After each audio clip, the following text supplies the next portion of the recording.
Hi, everybody. You're on mute. That's what happens when Gray Robertson isn't here. Good morning. Oh, my goodness. Can you hear me now? Can you hear us now? Let us know if you can hear us. Yay. Okay, great.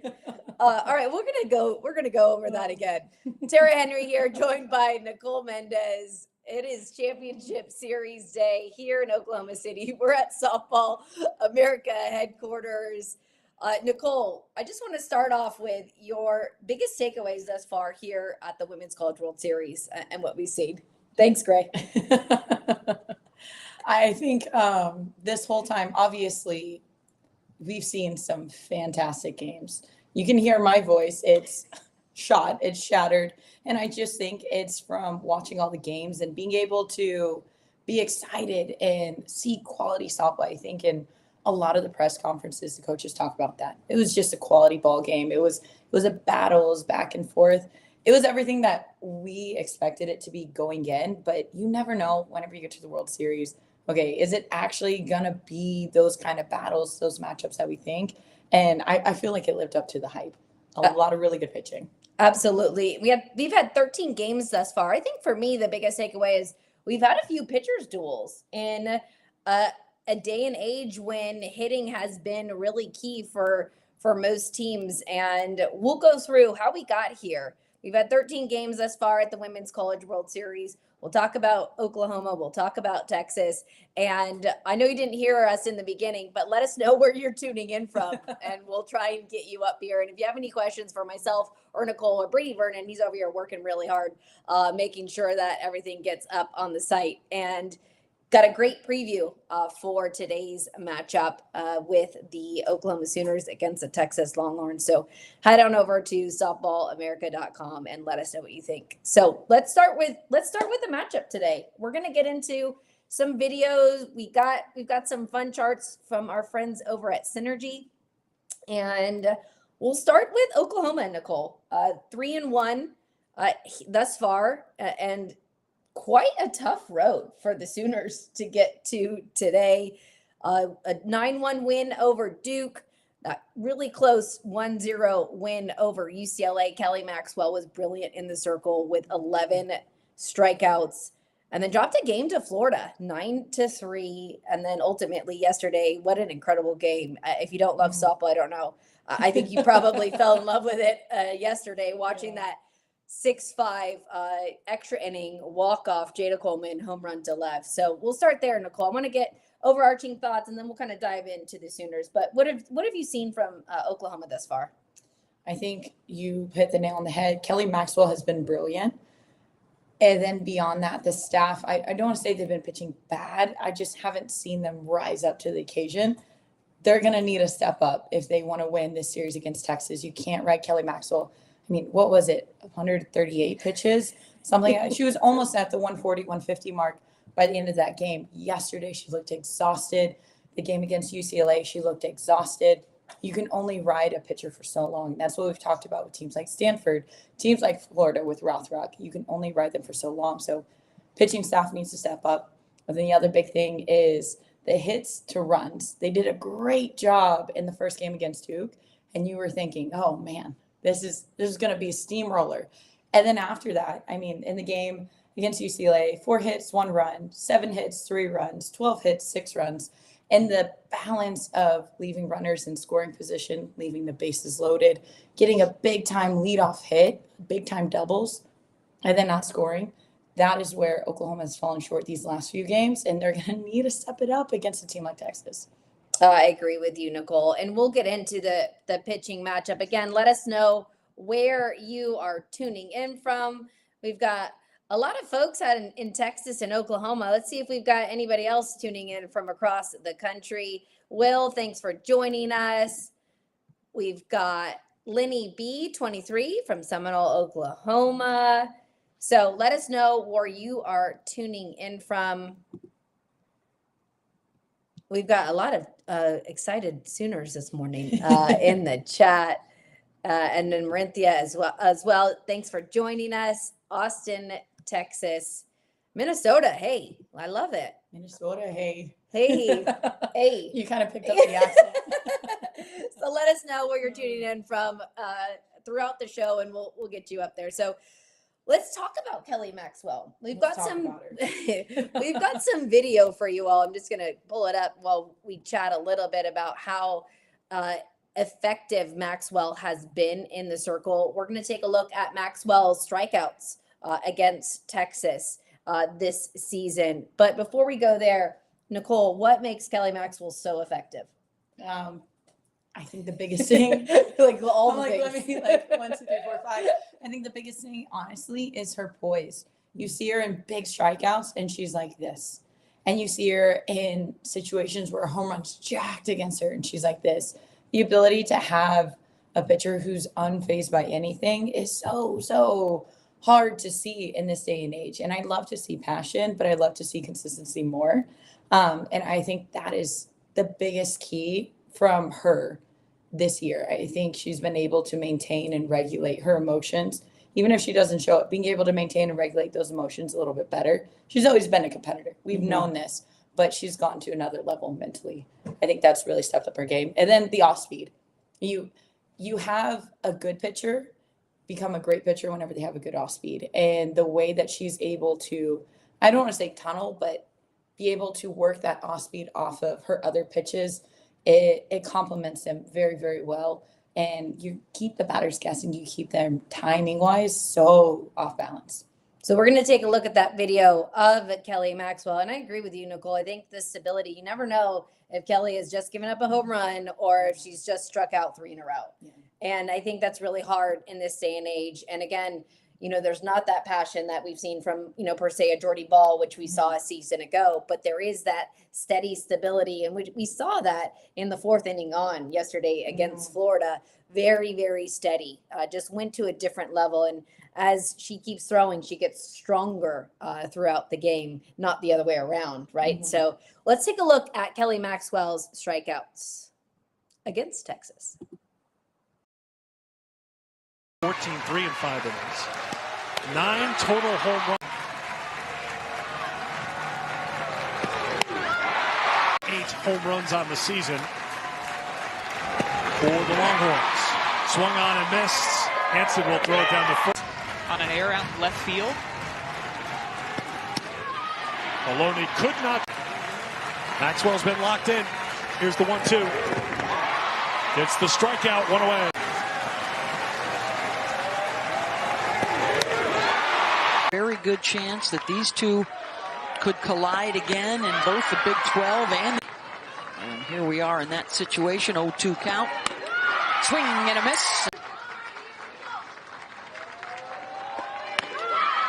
Got her to chase. New to softball this season where the dugout can call the pitch. Dealing with a knee issue. Swing and a miss and a strikeout. First 24 pitches tonight. And another Year Town in the NCAA tournament. Let's get that right out there now. Early spade. These two.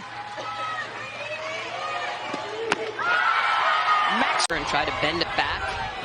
See the good. Full count. Swing and a miss. Got it. Number. I feel like you're setting up for inside. we were just chatting about how many zones she's able to work and how hard as a hitter you're trying to set up for the ball outside. And then you get that on that last clip that we just saw. That one was inside, low on the zone. And as a hitter, as a lefty, you're setting up for that one, and then you get outside. And you're setting up for outside, and then you get in. It makes it really difficult to be able to set up your body in the barrel angle. Oh, absolutely. And if you all are watching that video, you can just see how effective she is. And what I think makes Kelly Maxwell so good at what she does is she gets hitters to swing out of the zone. So really important. I think we saw Florida be really disciplined against Maxwell, making her bring the ball into the zone a little bit more yesterday early on in the game. But as you can see, when she starts getting ahead, she starts stretching the zone. And all of those, if not a large percentage of those strikeouts, are on balls out of the zone. And I think that's what makes her so effective. You talked a little bit about tunneling earlier, and I think she does tunnel so well. It's hard to really pick up what is actually coming at you, because all of her pitches look really similar.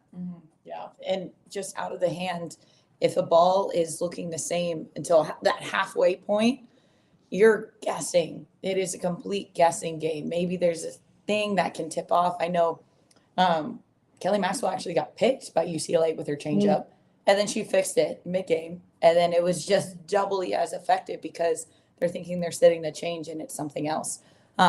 So I think the ability to tunnel consistently, but the ability to get ahead, that's going to be key for her whenever she throws. I don't know if she's going to start tonight. Again, she was exhausted, but whenever she does throw, because she will, that's going to be the key for her.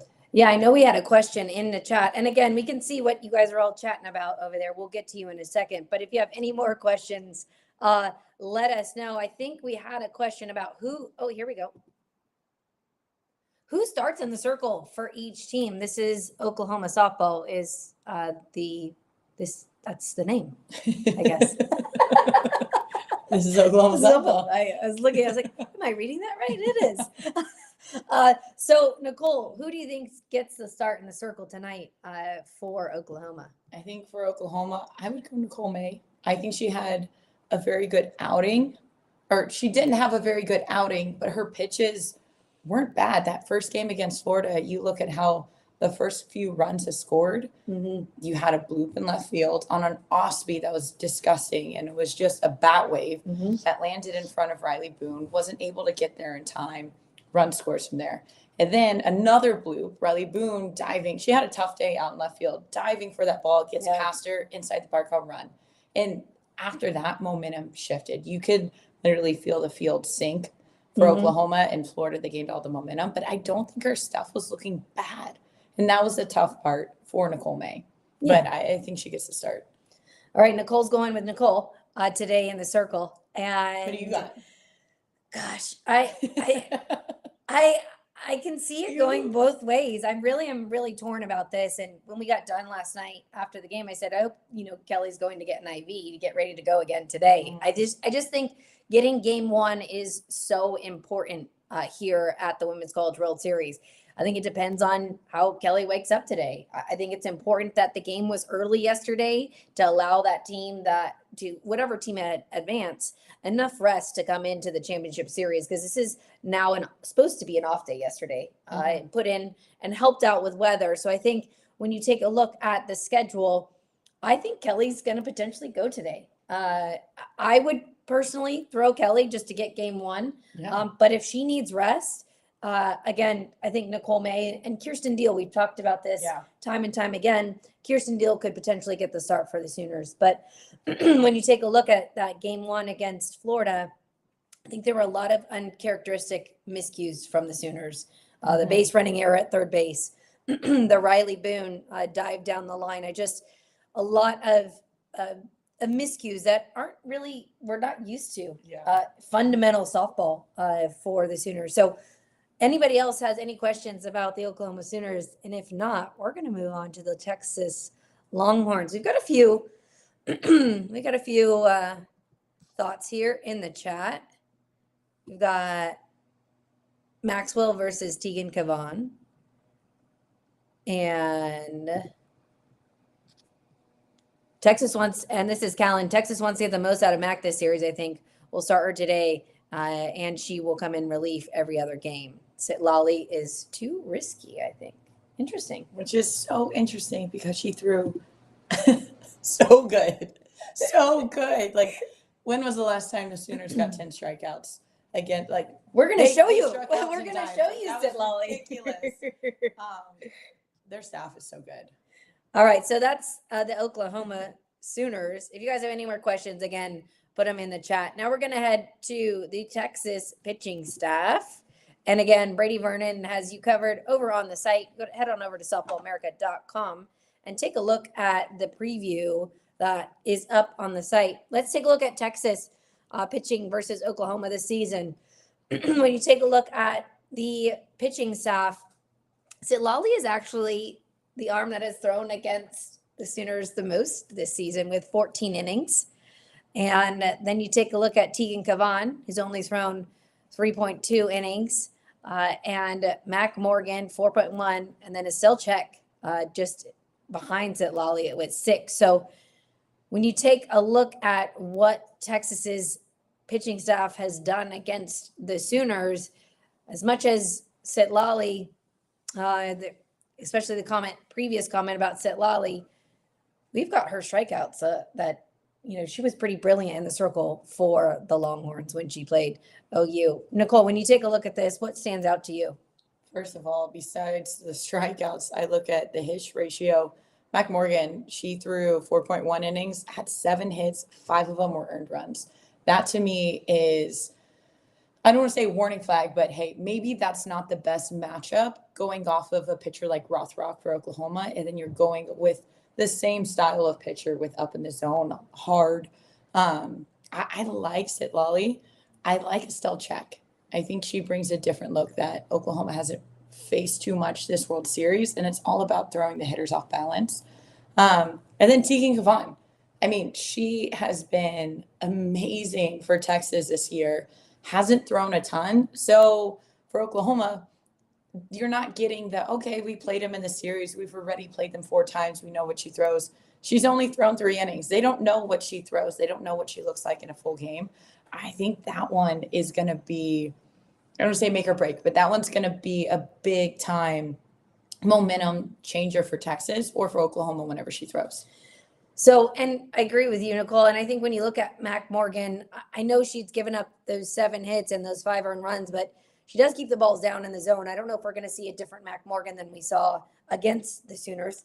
Excuse me. And I think they're going to go with Mac Morgan today. The Sooner or the Longhorns against the Sooners. That's my thought. I know when you take a look at these numbers, when you look at the amount of innings she threw, Tegan again. I think you could also go with a freshman, but I think in terms of big matchup, I think Mac Morgan is a bulldog in the circle, and I think that's the kind of energy that you need for game 1. So I think the Longhorns are going with Mac Morgan. And what are your thoughts, Nicole? I don't know, because there's a lot of options that Texas has, and they also had the off day. Mm-hmm. They are, as a staff, fully rested, had the day off, and then it's almost 2 days because they're not playing till 7. They are very, very rested. Their arms are fresh. So I think you start Mac Morgan. If that doesn't work out, you have a whole committee behind you that can come in and pick up the pace. I honestly don't know who could be. I really like Zitlali. I don't think she'll pitch the first game. But other than that, I think it could be a toss-up between the other 3. All right, well, let's take a look at Zitlali Gutierrez in the strikeout. And extra base hits with runners in scoring position. These upperclassmen it's not as good as last year. And that is such a hard place to be. Torres with a strikeout. But they're not your dominant strikeout pitchers that we're used to seeing. 5 strikeouts so far this season. Zitlali in that series. Time.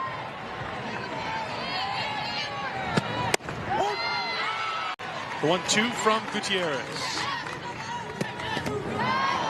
Another one in the dirt, and Coleman gets that you would use to describe Oklahoma through the years. Is on its way back. Brito Canton, one of 9 Sooners to earn all conference honors. He's putting everything together at the right time, too, with the pitching and the hitting against Oklahoma. All right, let's doing that. Zitlali Gutierrez against the Oklahoma Sooners. Nicole, what is going to be key for the Texas Longhorn staff today? I think keeping the ball low in the zone. You have so much power with Oklahoma. And I talked about their hit versus run production, but you want to keep those hits to a minimum. Keep the ball in the yard, keep those extra base hits off of Oklahoma side, keeping the ball low in the zone. You saw how fooled they were completely. Their bodies completely out of posture. They lost their legs. I think that's the way to go. And Texas defense, they had a rough patch. I know Mike White talked about it in the press conference, and he didn't seem to think that they were as shaky. I agree. I think mid-conference they figured it out, and they have been so solid since then. So I think if you're able to get something to your defense, they're going to rock it. And then their outfield, I mean, they made so many great catches in the outfield last game against Stanford. I was like, this is a highlight reel, especially Bella Dayton out in left field. Oh yeah, Bella Dayton. She has really been a spark plug for the Longhorns at the top of the lineup. And when you look at Texas OU, let's look at the actual matchups. They split their 4 matchups this year. Oklahoma with the first win on the road, 5-2 over Texas, and Texas had both one-run ball games. Texas 2-1. Again, Texas defeating the Sooners at home 2-1 to take this series. And then in the Big 12 tournament championship game, Oklahoma took the title game and beat the Sooners 5-1. So we're split. It's 2-2. Yeah. It's 2-2, and we've gone over pitching. And there's some comments in the chat about Estelle Check, and let's see here. Fang, Check pitched the best against OU in the regular season series, shut OU down twice in relief. Yes, she came in and was huge, Estelle Check, in that series. Again, will we see Estelle Check today? What are your thoughts? I wouldn't be surprised. I think she has a very calm presence. And for a Texas team that has been rocking all year long, but the last time they were in a champ series, it did not end well for them. You want to settle the nerves. You want some consistency. I like her in the circle. Again, I don't know if she's going to get the start. I like her in the circle. I do like a pitch by committee, maybe 2 pitchers this game, and her coming in for relief to really shut it down. So that's the pitching staffs for both sides. Any other questions, let us know. Jump into the chat. Again, keep telling us where you're tuning in from. We love to see it all. I mean, there's loads happening in the chat here. Here. Right there. John Mexico. Thompson, Rio Rancho, New Mexico. Thanks for joining us. Ooh, this one. Yeah. This one. And Callan I again. totally agree with this comment. And talking about the zone and how tight it's been. I don't know if tight's the right word. I would just say every umpire has their zone. And we've seen a lot of umpires that have different zones instead of all the umpires have a zone that's lower or a zone that's higher. It's rise ball one game and nothing mid thigh below is a strike, or drop ball and nothing belly button and higher is a strike. And it's been so inconsistent as far as where is the strike zone? Where do I need to throw the ball? What can I swing at? What do I leave? I think for the hitters and pitchers, it's been, I want to say frustrating, but it's been an adjustment in the beginning of, okay, where am I going with this? Where am I swinging? So I think as this champ series gets underway, you've seen the umpires, you've seen where their zones are. Not only I think teams should be scouting the other pitchers, they should be scouting, okay, where does this umpire call strikes and balls? Because that affects my game plan as well. I couldn't agree more with you, Nicole. I think when you take a look at certain umpires, were giving the river, they're giving arm side, or not, right? And I want to make it clear, I don't think they were favoring one team or the other. I think it was on both sides. So keeping the zone. And what we saw is whoever adjusted quicker to the zone was the team that eventually got the payoff, right? So I think you're right. I think it is a tighter zone. And that makes it really difficult for a pitcher. And I think that's why we saw a lot of home runs in the last couple of days, is because you're then forced to put the ball in the zone and can't really live on the edges or where you'd like to live. And that's what causes the ball to get out of the yard. Because if you miss to any of these hitters, these are all elite hitters, both lineups, every single lineup that we saw here at the Women's College World Series. If you miss, that's going to be an issue. But I think that's such a great point. And Callan, thanks for that. Again, chat is open. Oh, hey, Gray Robertson. Hey, Gray. Hey, Gray. Miss you. Wish you were still here. And we'll get one more. Glendora, California. Stink. I'm not going to say that out loud on here, but thanks for joining us.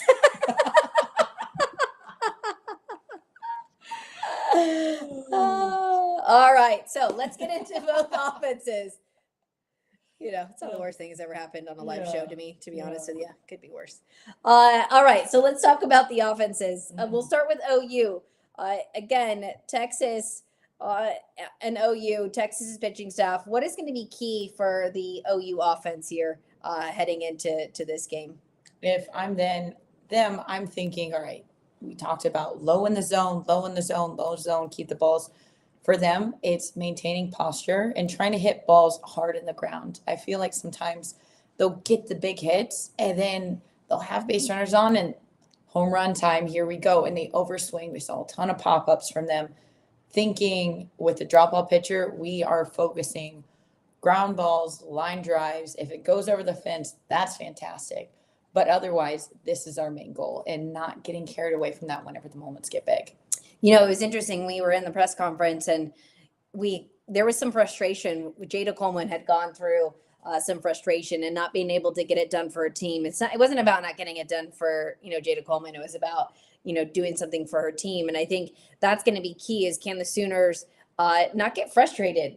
Because when you're used to winning and you're used to being able to get it done time in and time again, you got to stick with that grind and really make sure that you're mentally prepared to go through it. And I think we saw a different Sooner squad yesterday and just kept fighting and fighting and fighting. But again, Jada Coleman at the top of the lineup setting the tone is going to be very important. And then the freshman, Ella Parker and Cassidy Pickering. It's their those two. offense. Like, you kidding me? This just come in and not phase, gets in a huge collision at second with Skylar Wallace, comes back up, was 3 for 3 yesterday. I mean, it's like when you take a look at, or she had at least 3 hits yesterday. When you take a look at Elle Parker, I think if we see those freshmen go, that's going to be key as well. Yeah, and I mean, I'm going to make a bold prediction here. I think it's Ooh. going to be the freshmen's series for both teams. And we'll talk about Texas in a little bit, but I do think that the way that they go, the team will go because they've had such an impact and where they are at the lineups. That's whenever most of the runners on base. So if they're going, their team is going right behind them. And I think we saw earlier in the World Series, Alina Torres, she got knocked hard by a sun ball, hit her eye. She's been out, and Avery Hodges stepped in. Fantastic defensively. She's been shaky a little bit. I don't want to say shaky, but she just has a different skill set than Alina Torres offensively. But I love the way that she's been coming in, getting big time doubles. And if you've ever played and you have that one teammate that gets to come in off the bench and then they have a productive hit or a productive run or something like that, it just fires you up 10 times more. She's been looking good. So that extra, not only the bat, but the momentum that she brings whenever she does get the hits, the team responds so well because she's been grinding all year. And now she's getting to show out in the biggest stage, right? Yeah, and the outfield was shaded. Florida's outfield was shaded over, and when Avery hit that double down the line, I mean, it could have been a triple. It was a nice play in right field, but again, no update really on Torres. I think we're still waiting to get an actual update. As of yesterday, she still wasn't available per Coach Gasso, so we'll see. I think they're trying to get her in. Just waiting for medical clearance and just hope that she's okay. So that's the Oklahoma offense. If anybody else has any more questions, let us know. Now we're going to move to the Texas offense. And I know for me, Reese Atwood has just been just incredible to watch and what she's been able to do this season. She continues to be clutch in those clutch moments. But OU has Texas has held OU to just 6 runs. And I think that's huge for the Oklahoma staff to really shut down a really potent Texas offense. It's going to be interesting to see how that kind of shakes out today. But Nicole, I want to get your thoughts on this Texas offense and what you've seen from them thus far. Reese Atwood is fantastic. She has not done very well. Brady, what was that? We said we were going to call on you. It's time. What was that stat, Reese Atwood against Texas? 1 for 11 against OU this year, and it was a double down the third baseline. So 1 for 11 against OU. This is the 5th time that she's played this team. Could potentially go several more games. If there's ever a time of a hitter to break out of, I don't want to say slump because she's doing great, but against an OU slump, she is going to be the one to do it. And it's going to be at the World Series in the Champ Series game. So I would love to see her be able to get those timely hits. Doesn't even have to be the home runs, but those timely hits because Texas sorely misses that. gives them a little bit more leeway whenever they've had those tight games. And again, the freshman, Katie, Yes. I can't say her name without smiling. Katie Stewart? Yes. I couldn't even get through her whole name because every time I see her, she just has this biggest smile on her face. She's plays so free, so relaxed. And then she just smacks the ball so far. I think she broke like 3 or 4 windows at Texas in the home field with her home runs out in left field. But she is somebody else who she makes a lot of chaos happen. She makes a lot of big moments happen. And then Bella Dayton, she's my girl. She's my girl. I love her. Bella Dayton. Every time she comes up, I want to do this with the Texas fans. I love it. Oh my goodness. And so when we take a look at the Texas offense again, Kaden Henry obviously out in center field. She's moved around the lineup, bottom of the lineup, getting on base if she can offer some speed. But it's Vivi Martinez and Mia Scott. When you take a look at Mia Scott, I remember being in Austin for the series against Oklahoma, and she just played stellar defense at the hot corner. I mean, it was any ball that was hit down the line to the hot corner, Mia Scott. Like it was to the point where my mom was like, who is this Mia Scott? Like she was fired up. So when my mom's fired up about a player, I know like I got to answer my mom. But so I think it's going to be fun to see how this Texas offense goes. And again, it's anybody's game. It really is. It is what we all, not that, I mean, as we're sitting there watching, I think it's collectively to see Texas and OU in the last year in the Big 12, to see them go at it. And this will be the final just series of the year. It's pretty epic, in my opinion. I mean, not only both of them leaving, but the history between the two teams, and then potentially 7 times facing each other. They've already faced each other 4 times. How many times do you face a team 4 times in a single season? That does not happen often. You're going to face them at least 6 more times, maybe 7. I had to count. Quick math. Addition's hard. 2 more times, maybe 3. I got you, Nicole. But the fact of the matter is, I think for both of these teams, the pitchers, they're great. But whenever you see them time and time and time again, I think that's where Texas has the advantage of you have pitchers who have 3 innings, 4 innings, 2 innings versus Oklahoma. The numbers aren't as drastically different. Lally being able to shut them down again for Texas against Oklahoma, that really helped them. I think will help them going into this champ series. So when you take, like you said, at the OU pitchers, Kelly Maxwell's thrown 17 innings against the Sooners this year with 5 earned runs and 8 hits. Nicole May, 6.1 innings and 2 earned runs, 5 hits. And then Kirsten Deal, 1.2 innings with 0 earned runs and 0 hits. So when I think biggest question mark for me is who gets the start for both sides.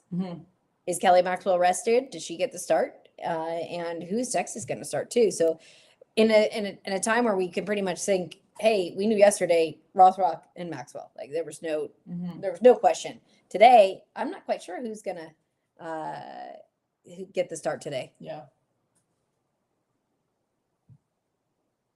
Sorry, we're taking a look at your comments. Both of us just staring at it. I was like, Nicole's going to keep talking? No, she just said, yeah. I was throwing it to you, Nicole, so I could read the comments. All right, I got it. Here we go.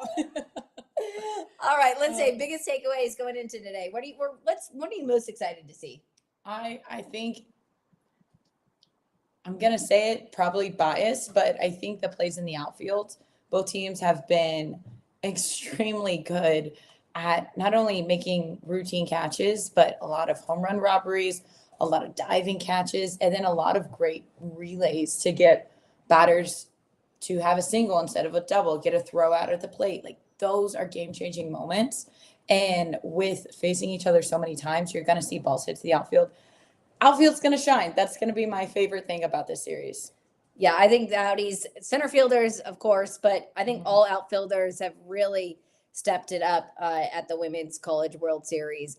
For me, again, it's going to be defense. Like who can play great defense, limit errors. I think if you see defensive miscues, that is going to be the key to this game. Who can play really solid defense and timely hitting. I know it sounds like everyone else says the same thing, but it's just, that's how you win bowl games and limit fundamental mistakes and get some timely hits for the first game of the championship series, the Texas Longhorns versus the Oklahoma Sooners. Any other questions in the chat? And Brady, anything to add?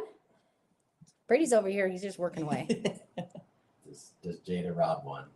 Oh, Brady wants to know if Jada Coleman robs another home run today. What do you think? Today, It can be In the series? I think she robs one in the series. I do. I do think Texas, I don't know if it's a rob, but maybe something like similar to what Bela Dayton did on that foul ball, just jumping up on the fence. I think both teams get one in the series that are just momentum changers. Yeah. I think we will see Jada bring one back in. And I also think we're gonna see some solid defense. I think we're gonna have a couple have a double plays. question. What? Do you think we'll see a play at the plate? Yeah, 100%. 100%. I'm sending a runner. You're If I got a sending her. shot, like if I have a shot and you're sending the runner, like As- depending on what the situation is, but knowing both pitching staffs and how hard it is to score a run at the Women's College World Series, number one, and how hard it is to win at the Women's College World Series, I think we'll see a couple plays at the plate. Well, All right. I'm excited. I'm already fired up. I got to wait a couple more hours until the game happens, but I'm ready to go to the field right now. Oh man, do we have any hats? So we're going to be out today at the game, the field. We'll be tailgating and have some Softball America stickers. We have a couple Softball America hats for sale. They're So the cute trucker hats too. They're Yeah. all black. They have the new logo, which you can see behind us, and which amazing, by the way. I love it so much. But you'll get the nice little SA logo on the black hat. Really pops. yeah, we're just stalling because Brady's going to grab a hat so we can show it to you guys. So we will be out there tailgating about 2 hours before the game. We're going to try and stop by a couple tailgates. We've got a Longhorns tailgate and a Sooners tailgate. Both Nicole and Brady and I, we're going to try and stop by and say hi to you all. And hopefully we can meet you. Just let us know where you're going to be and we can stop by and say hello. Again, Brady is just going to grab that hat so you guys can take a look at the brand new hats. Take a look. Softball America. Terry, you want to try it on? Model it for us. It's kind of cute. It is cute. So available for purchase, just $25. Come find Nicole, Brady, or I. We'll have them be walking around. And yeah, they're cute. Well, any final thoughts? I think it's gonna be one for the ages, whichever way it goes. It's iconic. It's gonna be legendary. I expect the records to, if not one game, the whole entire series to be broken for the Women's College Series viewership. Both these teams are good. I love They're that. so good, and people are invested, and people are watching. I've seen so many professional athletes in other sports talking about it, and they're going to be tuned in, and I think that brings in more viewers as well. I mean, I am so excited just for their sport. I'm excited for this evening. I'm excited for pro softball. It's just a great time to be a part of softball. And when you take a look at tonight, epic. And make sure you all are turning on all of your devices. So your television, your iPad, your laptop, your phone. If you're not at the field, if you're at the field, we're going to try and come find you. We're going to tailgate today. But if you're not there, make sure you're doing on all your devices so we can get those viewership numbers up for this Even if evening. you are, turn on the TV before you go. Yeah, and your phone. You can use your phone Yeah. when you're at the game. Well, that's it for our pregame show for the Champ Series 2024 Women's College World Series. I'm Tara Henry for Nicole Mendes and Brady Vernon in the background over there. And Gray Robertson, he's not here with us, but we miss you, bud. And hopefully we can get you back on here to talk some softball. That's it for the day. We'll see you all out there in Oklahoma City at Devon Park just in a few hours. Thanks so much for joining us, and we'll see you tomorrow. Can't wait. Let's go.